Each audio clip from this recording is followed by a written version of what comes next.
Here are the big headlines so far today. The Texas House met and again didn't have enough members to reach a quorum, so there is no vote this afternoon on redistricting. Now, we have confirmed that Texas DPS is now going across the state to try to find Democratic lawmakers who've left Austin. Yeah, some Democrats are holding their ground, leaving the state for Illinois, New York, and Massachusetts, all while Republicans continue their offensive push to have them return to the state. Let's go and bring in Eye on Politics reporter Jack Fink, who has a lot to get to on this. Jack, fill us in, bring us up to speed. Hey there, Ken and Karen. Texas DPS is actively trying to track down the House Democrats they believe are still in the state of Texas and who did not fly to Illinois, New York, or Massachusetts. While the state legislature has the constitutional authority to physically restrain legislators who are still in Texas and return them to Austin, that is not the case with those who've left Texas. Before Speaker Dustin Burrows began the session at 1 o'clock this afternoon, he posted a photo of him and Republican Representative Charlie Guerin of Fort Worth meeting with Texas DPS leaders about their efforts to locate and return the Democratic lawmakers.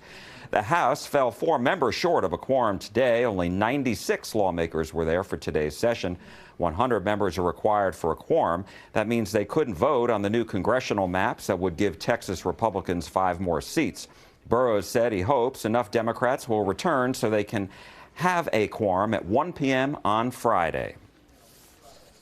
DPS is actively working to compel their attendance after I signed their civil arrest warrants yesterday, and will continue to do so until those members are back in this chamber.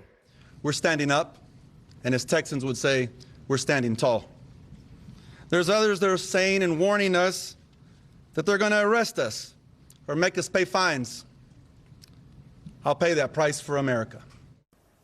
Now, this afternoon, Texas Attorney General Ken Paxton warned Democratic lawmakers that if they're not back at the Texas Capitol by this Friday, he will start the legal process of having them removed from office. Basically, he would be filing a petition in a court and formally accusing them of abandoning their office.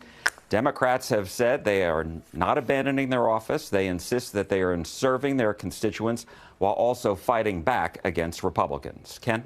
Jack, this whole fight, it goes back to these new congressional maps that Republicans drew to gain 5 seats here in Texas. Can you show us the difference between the existing districts and the proposed new ones? Yeah, well, let's take a look at the statewide map first. The existing map shows 13 blue or Democratic districts and 25 red or Republican districts. But under the newly drawn maps, there are only 8 Democratic seats and 30 Republican seats. Notice the less blue map there, more red. 2 South Texas districts and 1 district each from Houston, Austin, and Dallas would turn Republican if approved. Taking a closer look at North Texas, one of those districts that would turn red or Republican is number 32, now held by Democrat Julie Johnson. Her new district would extend to far East Texas. District 33, now held by Democrat Mark Vesey, would still be a Democratic seat, but his new district is now only in Dallas County and won't also include Tarrant County as it does now. And keep in mind, he lives in Fort Worth. So both Johnson and Vesey will try to fight that out, perhaps in the courts. But if those maps are approved, they will have decisions to make before their candidate paperwork must be filed by December 8th. Still lots going on behind the scenes here.